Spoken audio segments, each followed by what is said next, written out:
When people looked at us, they saw the perfect couple. I'm Chris, and for 8 years I was married to Jenna, or at least that's what I thought. We met in college, young and reckless, full of dreams and promises. Jenna was smart, funny, and had this magnetic charm that made you forget all your worries. I was delivering sushi back then, working out hours to pay for school, and she was the girl everyone wanted to be around. We married after graduation, bought a small apartment in the city, and built a life that, on the surface, looked solid. I mean, sure, we had our fights. Who doesn't? But the kind where you argue and make up, the kind that makes you closer, or so I thought. Jenna loved cafes. Always had. She'd rave about this little place in the neighboring district, calling it her favorite spot. She told me stories about their perfect espresso, the cozy atmosphere, the way the baristas remembered her name. Honestly, I tried to believe it was a sign of something beautiful, a place where she found peace, away from the chaos of life. I worked long shifts delivering sushi for a popular company, one of those nights you'd never imagine would change everything.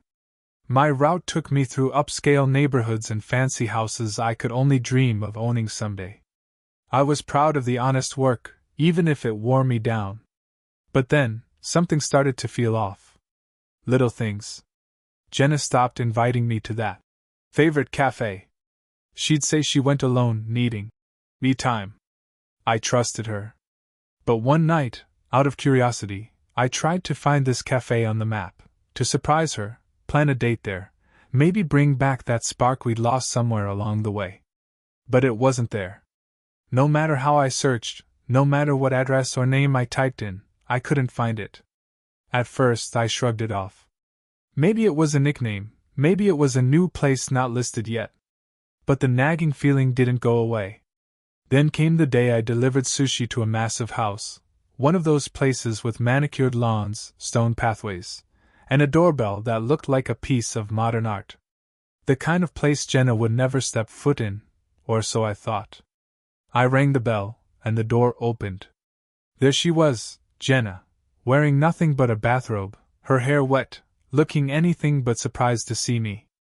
Behind her, standing in the hallway, was her best friend, Amy.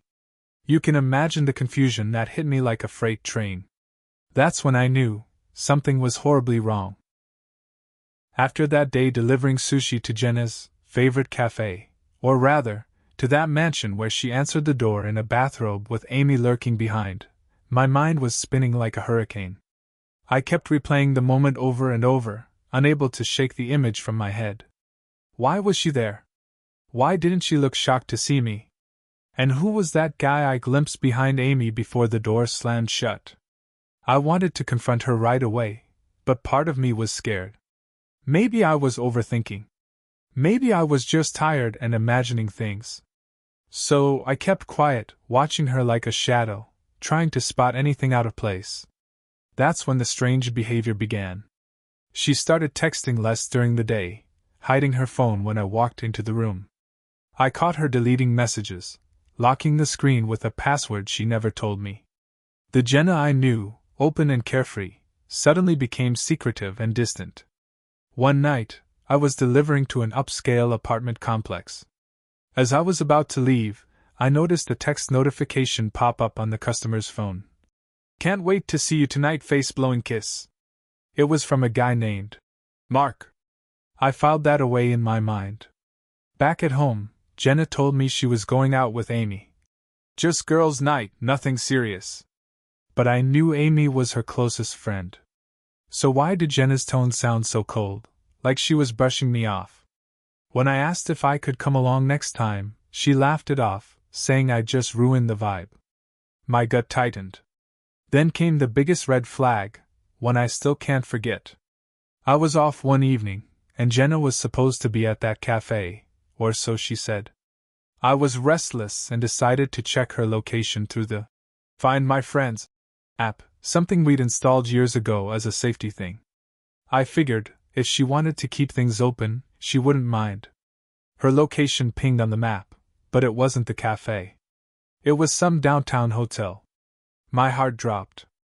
I wanted to believe it was a coincidence, but something in me snapped. I started paying more attention. One afternoon, Jenna left her phone on the kitchen counter while grabbing a drink. I glanced at her messages, something I never thought I'd do. But the temptation was too strong. And what I found? Messages between Jenna and Mark, the guy from the sushi delivery. Flirty. Secretive. Raw. He called her babe, and my queen. She promised to make it up to him soon. There was even a plan to meet late that week. I felt sick, numb, and furious, but mostly, I felt betrayed beyond words. What hurt the most was the coldness in her replies, like she was playing a game, keeping me in the dark on purpose. When I tried to ask her about Mark, she rolled her eyes and said, "You're being paranoid. It's just a friend." But I knew the truth was far darker. For weeks, I lived in this twisted haze, piecing together lies, late-night texts, and stolen glances. Jenna wasn't the woman I married.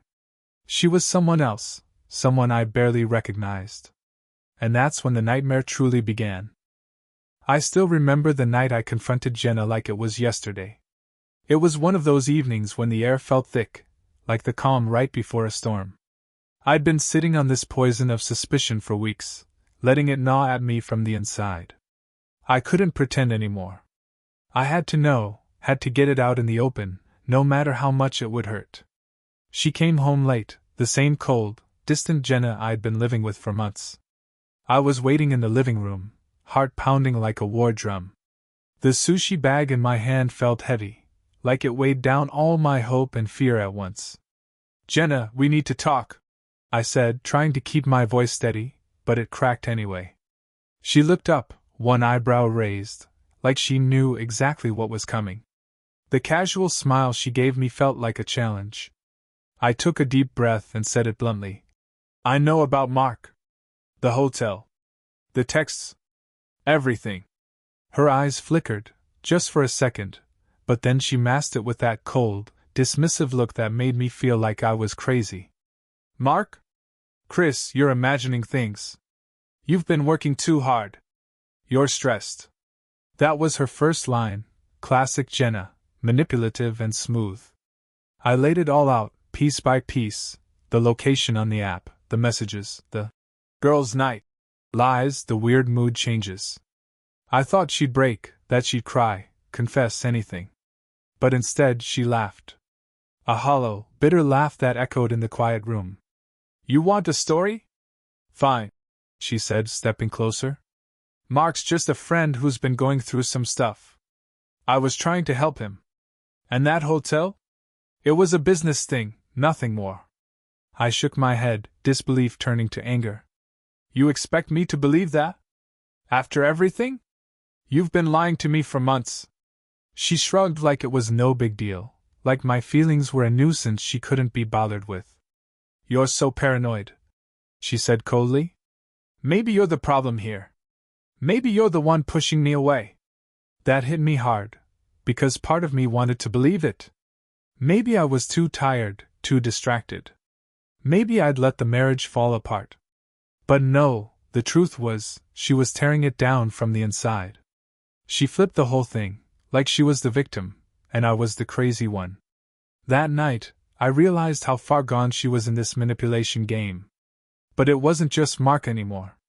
Over the next few days, I found more, another name, Jason, popping up in messages. A pattern of cold dismissiveness, half-truths, and twisted blame. Each time I confronted her, Jenna flipped the narrative. One moment, she'd promise to stop, to fix things.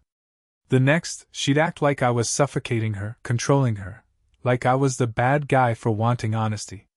It was exhausting, confusing, heartbreaking. I was trapped in a nightmare where the person I loved was cold, calculating, and more interested in keeping me in the dark than fixing what she broke. The lies weren't just about cheating anymore. They were about control, about twisting reality to keep me doubting myself, isolated, and unable to fight back. Looking back, that confrontation was the moment everything cracked wide open. It was painful, ugly, and raw. But it was also the first step toward the truth, however twisted and bitter it was. After that confrontation, nothing was the same. It felt like I was living in some twisted alternate reality, one where the woman I thought was my soulmate became a stranger who tore my world apart, piece by piece. I was overwhelmed by a cyclone of emotions I couldn't sort out: disbelief, anger, hurt, confusion, and a deep, aching loneliness that sank into my bones. The first days after the fight were the hardest. Jenna acted like everything was normal, slipping into her cold, dismissive routine. But beneath that icy surface, I could see the cracks, her avoidance, the quick glances away, the silent tension hanging heavy in the air. It was like we were both walking on broken glass, trying not to cut ourselves, but failing anyway. I couldn't sleep. My mind raced every night, haunted by questions I couldn't answer. How long had this been going on? Was I ever really enough for her? Did she even care about what we had? Or was I just a convenient placeholder while she chased whatever she wanted? At work, delivering sushi, I was a ghost. I went through the motions, but everything felt numb, hollow. I caught myself staring blankly at the city lights, thinking about the house I delivered to where she answered the door in that bathrobe, with Amy standing right behind her, like a silent witness to a betrayal I was only just beginning to understand. I remember one night, pulling into the parking lot after a shift, my hands shaking so badly I almost dropped the delivery bag. I texted her, "We need to talk. Please be honest with me." Hours passed without a reply. That silence crushed me worse than any argument. When she finally answered, her tone was cold and sharp. "I'm busy, Chris. Stop blowing things out of proportion." That line hurt more than any lie, the way she dismissed me like I was nothing. My friends told me to leave, to get out before I got more hurt. But leaving wasn't simple. 8 years of memories, plans, dreams, all tangled up with this person who was now so far from who I thought she was. I felt stuck, like quicksand pulling me deeper every time I tried to break free. Some nights I cried alone in our bedroom, the silence deafening. Other nights I tried to make sense of it all by replaying every moment, searching for signs I'd missed, things I should have seen. I realized how blind love can make you. The betrayal wasn't just about cheating. It was the cold manipulation, the lies, the way she twisted every conversation to make me feel like the problem. It was the loneliness even when we were in the same room. There were moments when I wanted to scream, to shake her until she told me the truth. Other times, I just wanted to disappear, to erase the pain by pretending none of it ever happened. But the pain was real. It was raw. And it was breaking me. This emotional chaos consumed me, day and night. I was lost, trapped between the love I once had and the harsh truth staring me in the face. And through it all, Jenna remained cold, indifferent to the wreckage she left behind. After weeks of living in that suffocating haze, caught between anger, heartbreak, and disbelief, I finally hit my breaking point. I had to decide, do I stay and try to fix this, or do I walk away from everything I thought was my life? The days felt longer than ever. Every time I looked at Jenna, I saw the cold distance in her eyes, like I was just a shadow in her world. I thought back to the early years, the laughter, the late-night talks, the dreams we built together. Could any of that survive what she'd done? I tried to talk to her again, hoping for a shred of honesty, a crack in the wall she'd built around herself. But every conversation ended the same, with her gaslighting me, blaming me for being paranoid, telling me I was the one pushing her away. She had become this master of manipulation, twisting my emotions until I questioned my own sanity. Friends told me to leave, that no one deserves to be treated like this, but my heart was a battlefield. One night, I sat alone in our living room, the city lights glowing dimly outside the window. I pulled out my phone and reread some of her messages, the lies, the empty promises, the cold dismissals. And then I remembered that night delivering sushi to the mansion, that moment when she opened the door in a bathrobe, with Amy standing behind her, smiling like nothing was wrong. That image burned in my mind like a brand. I realized I couldn't live in the shadow of her lies anymore. But the thought of leaving scared me. What would I do without her? How would I survive the heartbreak? Still, I knew one thing: if I stayed, I would lose myself. So, I made a decision. I packed a bag one morning before she woke up and left the apartment. I didn't tell her where I was going. I just needed space, to think, to breathe, to find out who I was without her. Those first days alone were painful. I missed her, the real her, the one I'd loved. But I also felt a strange relief, like a weight had been lifted. I started to see myself again, beyond the lies and betrayal. I reached out to a therapist, started talking to close friends, and slowly, piece by piece, I began to rebuild. Leaving wasn't easy. It wasn't a clean break. Jenna called, texted, tried to pull me back into her web with promises and excuses. But I stayed firm. Because sometimes, walking away is the bravest thing you can do. Leaving Jenna wasn't the end of the story. It was just the beginning of a different kind of pain. The fallout was brutal, messy, and confusing. Suddenly, I was alone with all the questions I'd been pushing aside for months. Who was I without her? What did my life even mean anymore? The first few days after I left felt like I was trapped in some endless fog. My phone kept buzzing, texts from Jenna, calls I didn't want to answer. Some were pleading, others cold and distant. She told me I was making a mistake, that I'd regret this, that she never wanted it to end. But beneath those words I heard the same old lies, excuses, manipulations, and dismissals. I started seeing a therapist, something I never thought I'd do. Sitting in that quiet room, talking about my pain out loud, I realized how deeply the betrayal had cut. It wasn't just about cheating, it was about losing the person I trusted most, the foundation I'd built my life on. Friends became my lifeline. They listened to the story over and over, offering support and tough love when I needed it. One friend told me, "Chris, you're not just healing from her betrayal, you're healing from losing the future you imagined." That stuck with me. I realized I was grieving more than just a relationship. I was grieving a whole life that might never be. Work was both a refuge and a torment. Delivering sushi kept me moving, but every time I pulled up to those fancy houses, I was reminded of that night. Jenna opening the door in that bathrobe, Amy standing behind her like a ghost in the shadows. That memory haunted me, sharp and painful. Slowly, I began to rebuild. I took care of myself, physically, mentally, emotionally. I started exercising, eating better, and even joined a local group for guys going through similar struggles. Sharing my story out loud, hearing others, made the weight a little lighter. There were setbacks, nights when I'd break down, overwhelmed by loneliness and doubt. Times I questioned whether I'd ever trust again. But through all that pain, I found a small flicker of hope. A reminder that I was more than this heartbreak. Jenna and I didn't talk much after that. She moved out, and I focused on reclaiming my life. I wasn't ready to forgive, maybe I never would be, but I was learning to let go. What I learned most through this nightmare was how fragile trust is, and how dangerous it can be to ignore the little red flags. Love isn't enough when it's built on lies and manipulation. I'm sharing this story because I know so many out there are living it right now. Maybe you're the one hurting, the one betrayed. Maybe you're questioning if you're crazy or if it's really happening. You're not alone.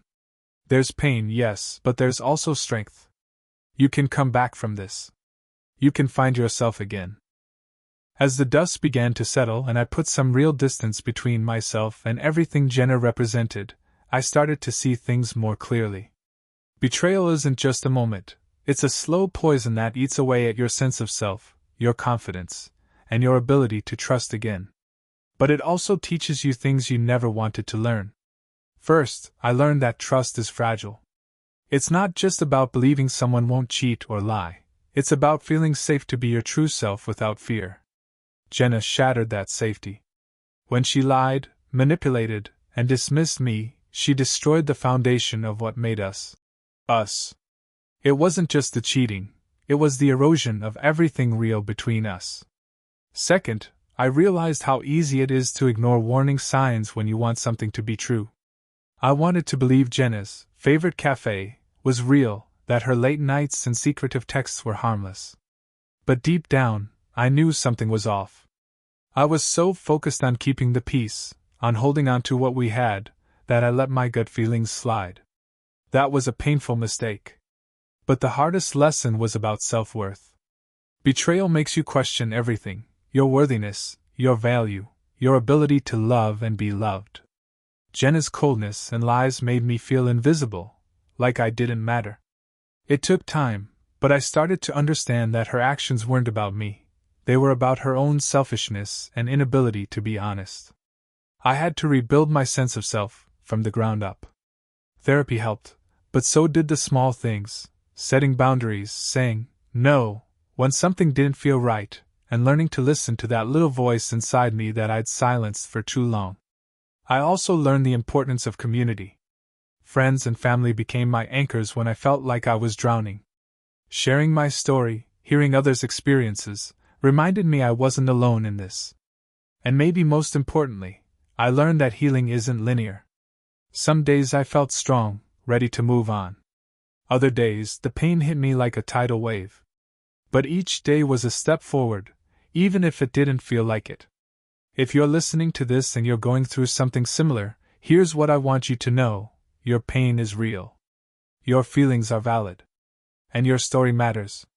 Don't let anyone gaslight you into thinking otherwise. Hold on to your truth. Protect your heart. And don't be afraid to walk away if that's what you need to survive. Because sometimes, the hardest thing to do is the bravest. After months of wrestling with the wreckage Jenna left behind, something started to change.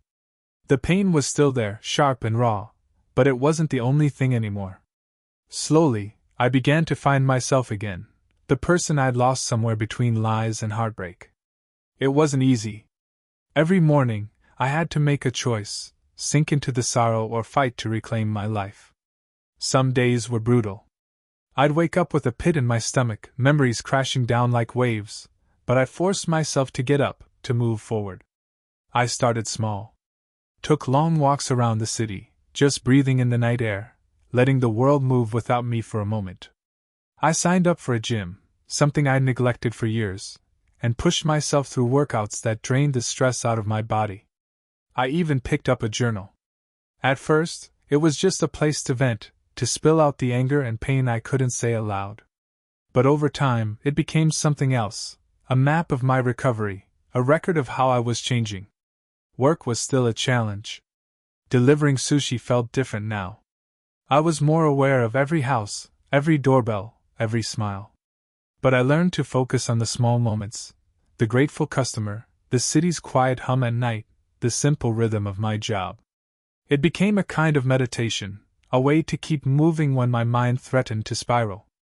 I reached out to people again, rebuilt connections I'd let fade. I joined a local support group for men dealing with heartbreak and betrayal. Sharing my story in that circle was terrifying at first, but it was also healing. Hearing other voices, knowing I wasn't alone, gave me strength. The hardest part was learning to trust again, not just others, but myself. Jenna's lies had made me question my own judgment, my instincts. I had to relearn how to listen to that inner voice, how to say no when something felt wrong, how to stand up for myself. Slowly, I started dreaming again. Not the big, perfect future I'd imagined with Jenna, but something new, uncertain but mine. I planned trips, tried new hobbies, and even started saving for a place of my own. Through all this, I realized that healing isn't about forgetting the past. It's about learning to live with it, and choosing to move forward anyway. I won't lie, some days the pain still hits like a freight train. But now, I have tools to handle it. A support system. And most importantly, a belief that I'm worthy of honesty, respect, and love. If you're watching this and feel broken, know that you can find yourself again too. It takes time, and it's messy, but it's possible. Because even after the darkest nights, the sun still rises. Just when I thought I was starting to heal and move on, life threw me some unexpected curveballs. Twists that no one sees coming but that shake you to your core. You think the worst is behind you, that you've closed the door on the past, but sometimes, it sneaks back in. It started with a text from Amy, Jenna's best friend. At first, I ignored it. Why would I want to hear from her? But she kept messaging, vague and cryptic. I was curious, and part of me wanted answers. When we finally met, it was tense. Amy wasn't the bubbly, supportive friend I'd known. She was distant, nervous, like she was carrying a secret. After some prodding, she admitted things I never expected. Apparently, Jenna had been more deeply involved with Mark than even I realized. Amy told me about late-night meetings, secret trips, and how Jenna used their friendship to cover up lies. It was like peeling back another layer of deception. What hit me hardest was how casually Amy described it, like it was just drama, not the destruction of a marriage, not the pain of a husband left in the dark. But then came the bigger shock. One night I got a call from a private number. When I answered, a woman's voice whispered, "You don't know the whole story, Chris." Then the line went dead. I was shaken. Who was this?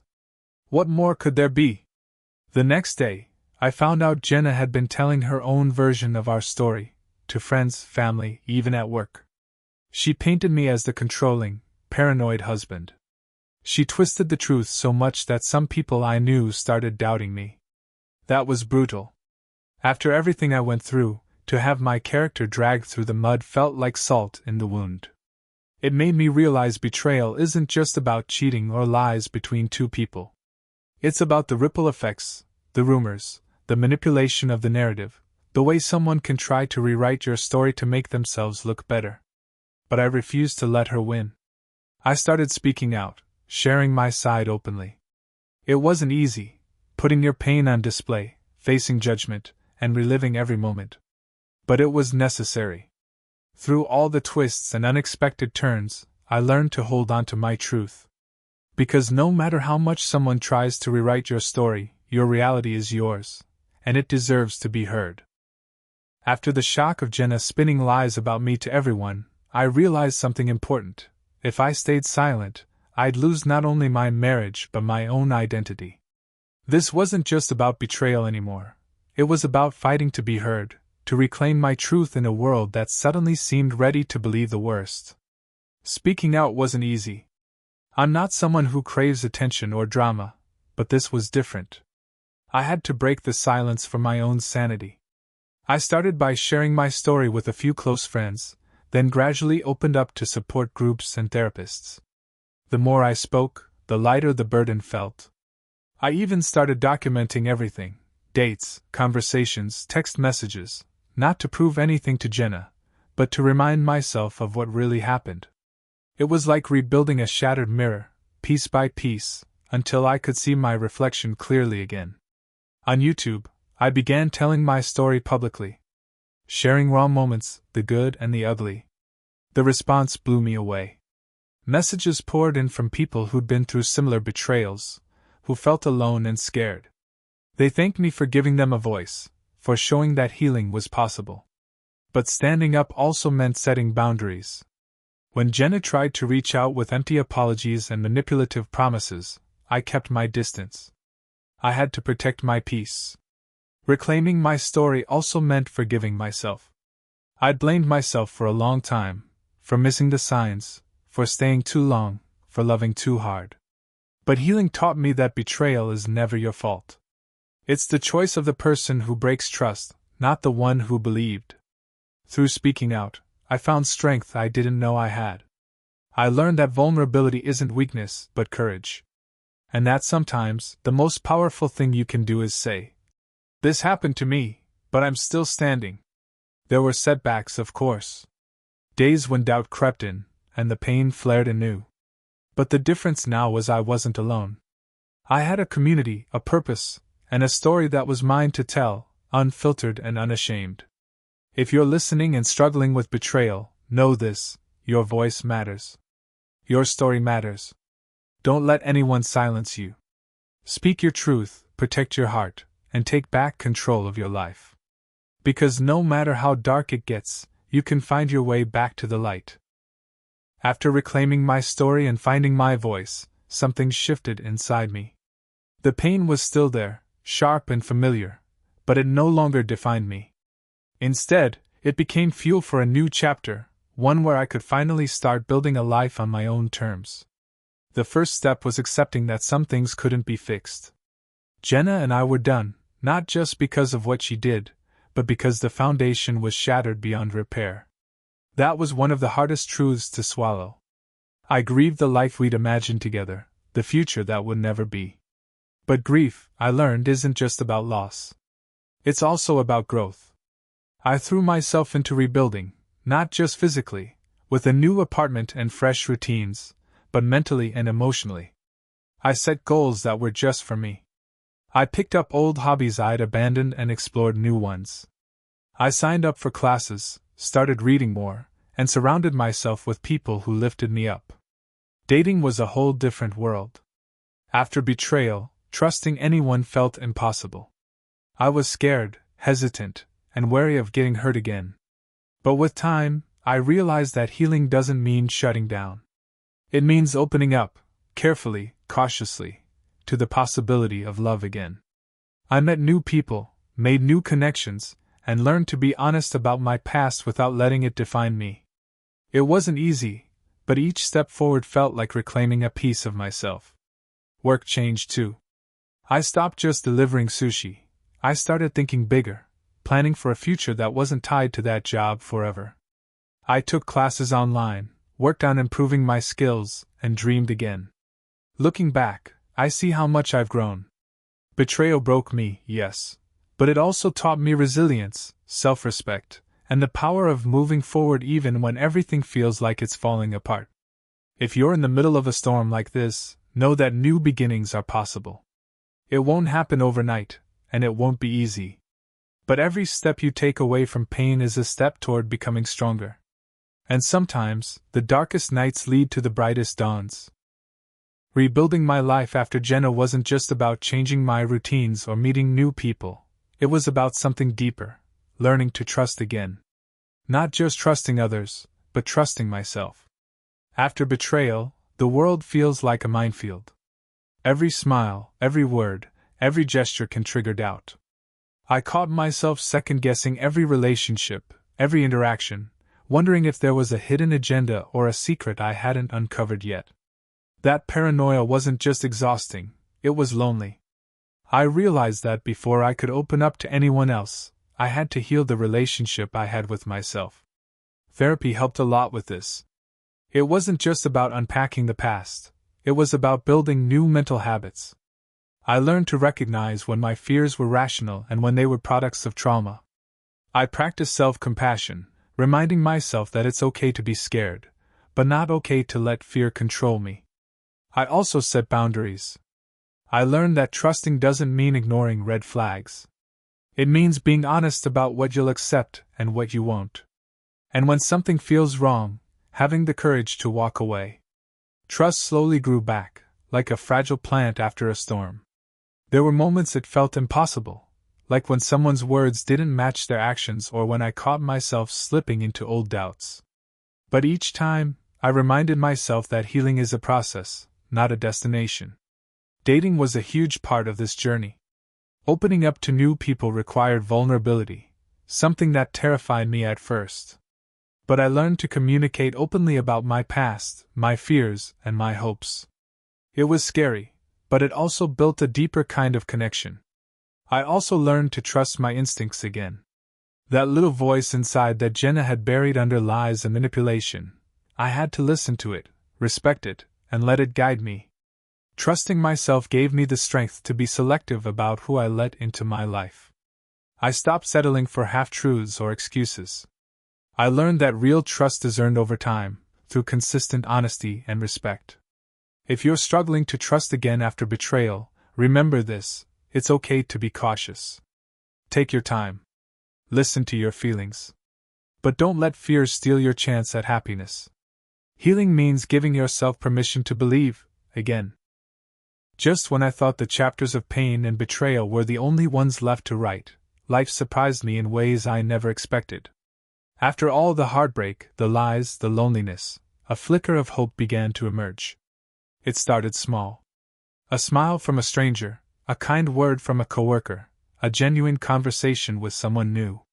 I wasn't looking for love or happiness, at least that's what I told myself, but those little moments began to chip away at the walls I'd built around my heart. One night, after a long shift delivering sushi, I stopped by a local coffee shop to clear my head. I noticed a woman sitting alone, reading a book I loved. We struck up a conversation, simple, easy, without the weight of past pain. It felt natural, like a breath of fresh air. Her name was Emily. We didn't rush things. There were no grand gestures or promises. Just two people sharing moments, learning to trust again, cautiously, carefully. With Emily, I found the kind of connection I thought was impossible after Jenna. She didn't judge me for my past. She listened. She understood the scars betrayal leaves behind. And she gave me space to heal, without pressure or expectation. That was new for me. Slowly, I let myself open up. I shared pieces of my story, the pain, the anger, the lessons. And instead of pushing me away, Emily held my hand through it all. Life's unexpected hope wasn't just about finding someone new. It was about rediscovering joy, trust, and the possibility of love beyond betrayal. It taught me that even in the darkest times, there's light waiting to break through. Sometimes you just have to be willing to see it. Of course, healing isn't a straight line. There were moments of doubt, fears of being hurt again, and days when the past felt too heavy. But Emily's presence reminded me that hope is powerful, stronger than pain, stronger than fear. If you're struggling to believe in happiness after betrayal, know this: it's out there. It's real. And it can find you when you least expect it. Keep your heart open, even if it feels impossible. Because sometimes, life's greatest surprises come when you're ready to embrace them. After everything I'd been through, the betrayal, the heartbreak, the long road of healing, I started to see life through a different lens. It wasn't about finding the perfect relationship, or erasing the past. It was about redefining what love and self-worth truly meant. With Emily, I learned that love isn't about perfection or fairy tales. It's about respect, honesty, and being seen for who you really are, scars, mistakes, and all. She didn't expect me to be fixed or whole before we could be together. She accepted me in the messy, complicated state I was in, and that acceptance became a foundation I never knew I needed. I realized that self-worth isn't something that comes from others. It's something you build from within. After years of doubting myself because of Jenna's lies and manipulation, I finally understood that my value wasn't tied to someone else's actions. I was worthy of love and respect simply because I existed. That shift changed everything. I stopped chasing approval and started living for myself. I set boundaries I'd never dared to before. I said no to relationships, jobs, and situations that didn't serve my well-being. And I learned to celebrate my own growth, no matter how small. Love became less about finding the one, and more about being open to connection, kindness, and growth, with others and with myself. I also started sharing my journey more openly, on YouTube, with friends and in support groups. The feedback was overwhelming. People told me my story gave them hope, courage, and a reminder that they weren't alone. That meant everything. Looking back, I don't regret what happened with Jenna. As painful as it was, it taught me who I am, what I deserve, and how to fight for my happiness. If you're listening and feeling lost, betrayed, or broken, remember, your story isn't over. You have the power to rewrite it. To define love on your terms. To build a life where you feel safe, valued, and free. It won't be easy. Healing never is. But it's worth it. Because the most important relationship you'll ever have is the one with yourself. After all this, after every twist, every heartbreak, and every moment I thought I might never heal, here I am, sharing my story with you, hoping it reaches someone who needs to hear it. Betrayal changes you. It breaks you down, but it can also build you back up, stronger and wiser. I've learned that healing isn't about forgetting or pretending everything's okay. It's about facing the pain head-on, owning your story, and refusing to let someone else define your worth. If you're in the middle of this kind of storm, whether your partner lied, cheated, or pushed you away, know this: you're not alone. The confusion, the anger, the loneliness, it's real. But so is the light at the end of the tunnel. It might seem impossible now, but healing is possible. Trust yourself. Listen to your gut. Don't settle for less than you deserve. And most importantly, don't be afraid to ask for help, whether that's friends, family, or professionals. To everyone watching, I want you to share your story. Have you been betrayed? How did you cope? What advice would you give to someone going through the same pain? Drop your thoughts in the comments below. Let's build a community where honesty and healing come first. And if this story touched you, if you're fighting your own battles with trust and betrayal, hit that subscribe button. I'm here to share real stories, real emotions, and real journeys, so you don't have to face this alone. Remember, the hardest pain can lead to the strongest growth. Your story matters. Your healing matters. And together, we can turn heartbreak into hope. Thanks for listening. I'll see you in the next video.